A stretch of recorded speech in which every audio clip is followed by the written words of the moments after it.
महोदय, देश में भावनात्मक एकता की परिकल्पना की जाती है, उसके संबंध में बहुत कुछ कहा भी जाता है। कौन सी ऐसी संस्थाएं हैं जो भावनात्मक एकता की कड़ियों को मजबूत करने के काम में लगी हुई हैं? ऐसी कौन सी भावना है जो सबको एक सूत्र में बांध कर रख सकती हैं? क्या यह काम आर्थिक विकास के माध्यम से या सामाजिक न्याय की स्थापना से या फिर सद्भावना दिवस के मनाने से पूरा हो जाएगा, या फिर अंग्रेजी भाषा यह काम करने में समर्थ हो जाएगी? आर्थिक विकास के से सुख सुविधाओं में बढ़ोतरी होगी, सामाजिक न्याय से असमानता समाप्त हो जाएगी, अंग्रेजी भी यह काम न कर सकेगी, इसलिए कि उसका जन्म इस धरती की कोख से नहीं हुआ। भावनात्मक एकता की कड़ियों को मजबूत करने का काम हिंदी ही कर सकती हैं। आज हिंदी जनभाषा बन चुकी है और उसकी जड़ें जनमानस की भावनाओं तक पहुंच चुकी हैं। इन्हीं भावनाओं की एकता ही भावनात्मक एकता है। ऐसी बात नहीं कि आज भावनात्मक एकता नहीं है, वह है, और आवश्यकता इस बात की है कि उसे अक्षुण्ण बनाए रखा जाए। इस दायित्व को पूरा करने में हिंदी सेवी संस्थाओं की अमर देन रही है। स्वतंत्रता के बाद देश में बदलाव आया। बदली हुई परिस्थितियों में हिंदी सेवी संस्थाओं का दायित्व और भी बढ़ गया। आज कई एक राज्यों में हिंदी को सरकारी पाठ्यक्रम में स्थान मिल चुका है, पर कुछ राज्यों में अभी भी हिंदी शिक्षा का विषय नहीं है और हिंदी क्षेत्रों में हिंदी द्वितीय भाषा के रूप में पढ़ाई जाती है। अंग्रेजी को तृतीय स्थान प्राप्त है, पर अंग्रेजी के मुकाबले हिंदी के पढ़ाई के घंटे कम होते हैं।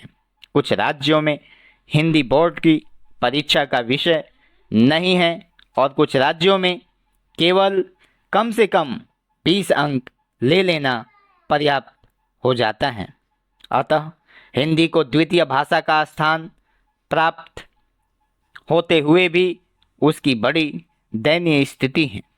विश्वविद्यालयों में हिंदी शिक्षण की समुचित व्यवस्था है, पर पढ़ने वाले विद्यार्थियों की संख्या सीमित होती है। अतएव आज विभिन्न हिंदी सेवी संस्थाओं की परीक्षाओं में लाखों की संख्या में परीक्षार्थी भाग लेते हैं। इन संस्थाओं के स्नातक भाषा और ज्ञान में विश्वविद्यालयों के स्नातकों से कम नहीं होते। अतः आज हिंदी सेवा संस्थाएं इस अभाव की पूर्ति करती हैं, वे उनकी पूरक हैं। महोदय, अधिकतर हिंदी भाषा का प्रचार का माध्यम उनकी परीक्षाएं हैं। इन परीक्षाओं की प्रतिमानीकरण का जब प्रश्न उठ खड़ा होता है तो उनकी पवित्रता, व्यवस्था और संचालन को लेकर नाना प्रकार के आरोप लगाए जाते हैं। आरोपों का जहां तक प्रश्न है वह हिंदी परीक्षाओं तक सीमित नहीं है।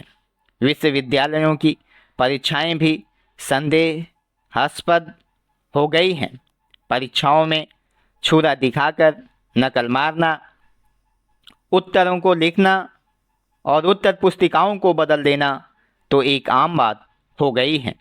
सरकारी और विश्वविद्यालयों की परीक्षा व्यवस्था पर लाखों रुपया व्यय करने पर भी उसकी पवित्रता जब बनाए नहीं रखी जा सकती, तब हिंदी परीक्षाओं की प्रामाणिकता पर लगाया जाने वाला आरोप बेकार सा लगता है।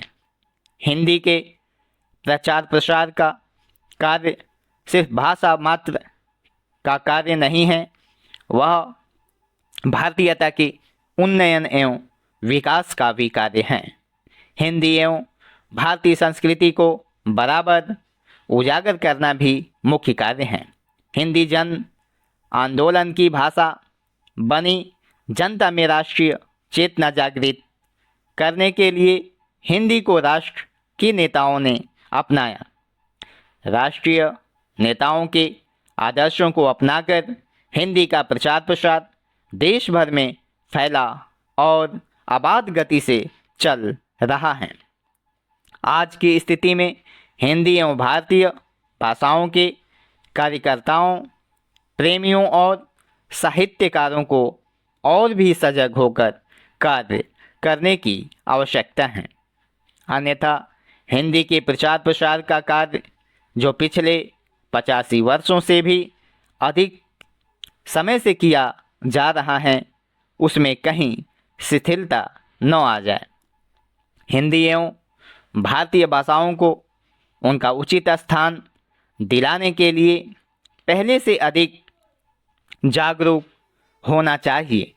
आज देश में आर्थिक उदारीकरण और निजीकरण की स्थिति का दौर चल रहा है। इसी उदारीकरण के साथ विदेशी कंपनियां, विदेशी बैंक भारत में अपना प्रवेश कर रहे हैं, अपना पूंजी निवेश बढ़ा रहे हैं और नई कंपनियां, विदेशी बैंक भारत में अपना प्रभाव बढ़ा रहे हैं। विदेशी कंपनियां अपनी पूंजी निवेश बढ़ा रही हैं, नई कंपनियां लग रही हैं, अर्थात भारत में नई औद्योगिक नीति जोर पकड़ती जा रही हैं।